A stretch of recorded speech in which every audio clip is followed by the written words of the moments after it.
যোৱাকালি 11 তাৰিখ অনুমানিক 12 মান বজাত আমাৰ বাংলাবাৰী গাঁৱত এই মুজাতি নদীত এটা আকস্মিক দুৰ্ঘটনা ঘটে। ঘটনাটো হ'ল যে আইতাৰ লগত 3জনমান শিশুসকলে মাছ মাৰিবৰ কাৰণে গৈছিল। তাতে হঠাৎ এই 3জনৰ ভিতৰত 2জনী পানীত ডুবি মৃত্যুমুখত পৰে। এতিয়ালৈকে এজনক পোৱা গৈছে, তথাপি পোৱা গৈছে মানে মৃত্যু অৱস্থাত পোৱা গৈছে।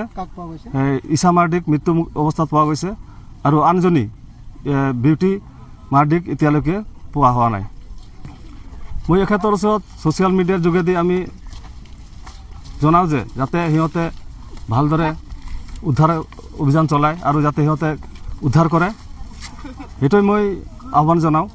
যাতে SDRF-এ উদ্ধাৰ কাৰ্য চলাই সিহঁতক উদ্ধাৰ কৰে, এইটোৱে মই ছ'চিয়েল মিডিয়াৰ যোগেদি আমি দাবী জনাওঁ। বা চৰকাৰলৈ এইটো আহ্বান জনাওঁ যাতে এই দুখীয়া পৰিয়ালকেইটাক যাতে এই দুৰ্ঘটনাত যাতে সিহঁতে সাহায্য আগবঢ়ায়, যিহেতু তেওঁৰ শিশুকেইটাক মৃত্যুমুখত পৰিছে। যাতে এই দুখীয়া পৰিয়ালৰ